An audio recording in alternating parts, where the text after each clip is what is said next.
Happy New Year, everybody. This video is like what's been going on with us. Everything was going great. We were planning Christmas. I was supposed to make gumbo. And then, what happened?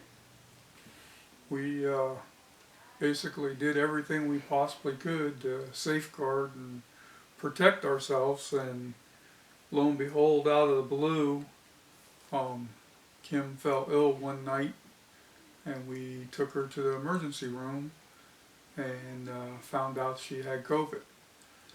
And at that point, you know, it was a pretty rough ride. The thing about COVID is it's a very lonely,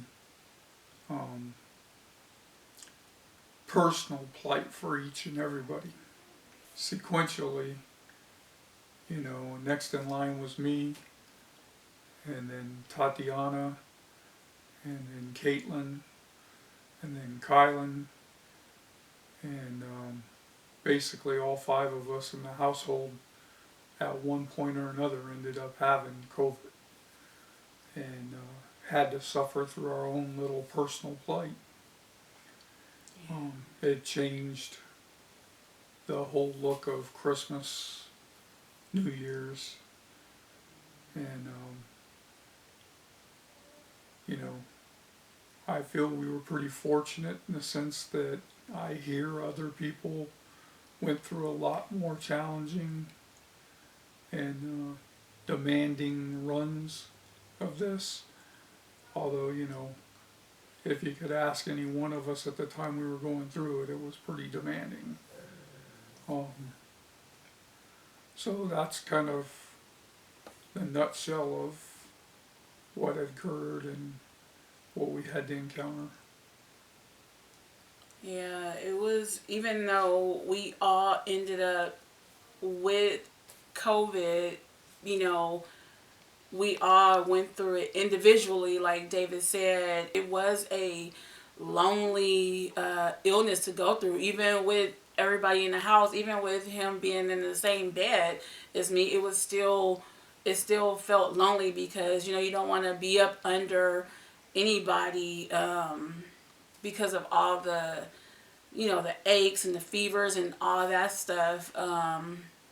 So, and my case, they said, was mild, and I had like pneumonia, and I was like, oh my God, like people that are experiencing it in a more severe way, I can't even imagine, because I just felt like, is this it? Is this how it's going to end? Like, I really felt like that on some days. So, needless to say, Christmas, we were all pretty much in bed the whole day.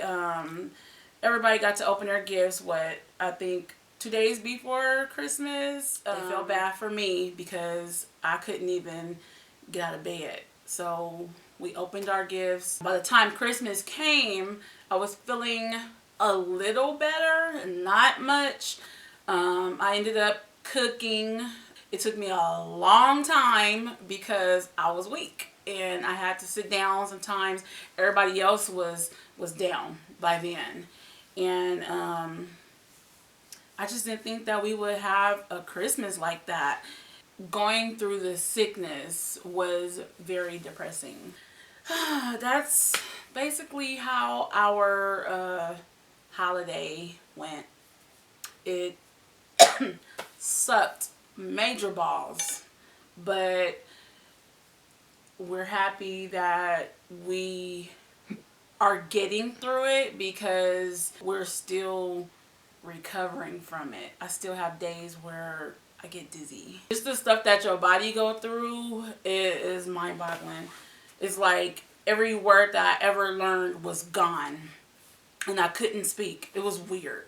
Did that happen to you?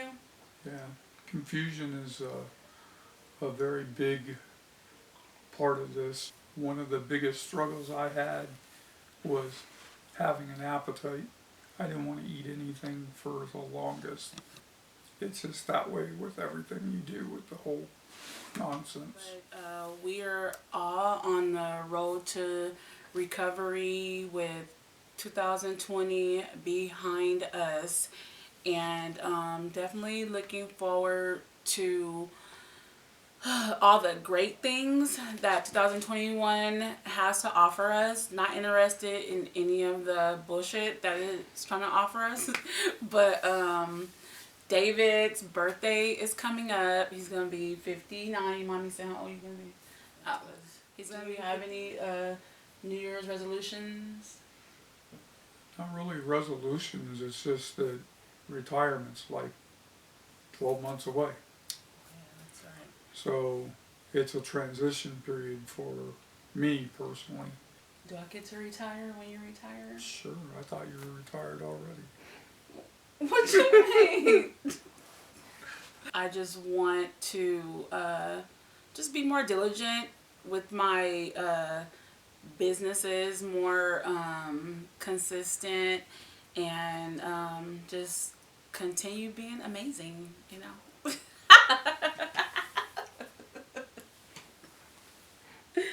I know, that's so annoying. People are so annoyed by that.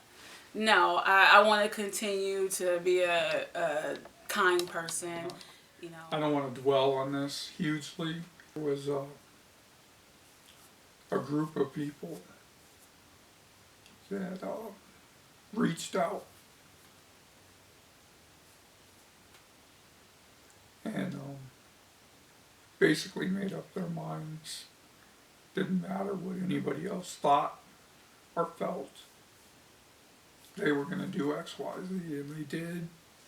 And I just want to say, you know, it was greatly appreciated. The care, the feeling, and the thought behind it was greatly appreciated.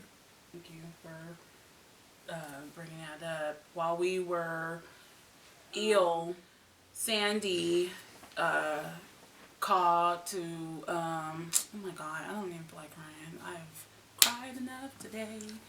Let it out. But when I found out that I tested positive, you know, I had to call my clients and stuff like that. And so Sandy text me, and she was like, Denisha and I have wrangled up, you know, some of your girlfriends, and we are gonna supply food for you and your family for the entire week, like leading up to Christmas. And I was like, what? The thought that people, you know, wanted to help in some kind of way, like, it was just like beyond us. It was crazy. So thank you so much to Sandy. Thank you to Denisha. Girl, you already know, got my whole heart. Thank you to Danielle, Terry, Maisha, Banana, even though she damn near threw the rice in the house. Banana's like, tell somebody to come open the door. You know, I want to drop some food off. Nobody was awake. So she's like, open the door and take your ass back in the room. And so she basically ran in, dropped the food on the table, ran back. A huge, huge thank you to my mom and my dad, Robert and Marie Powell. They sent money to Tatiana to supply our Christmas food, because at that point nobody was able to leave the house on Christmas Day. People that didn't, you know, do that stuff but prayed for us, thank you so much. We appreciate it. We definitely felt the love. Thank you so much for watching our videos. If you haven't already, let's be friends. Subscribe and like this video. And I'll see you on the next one. Bye.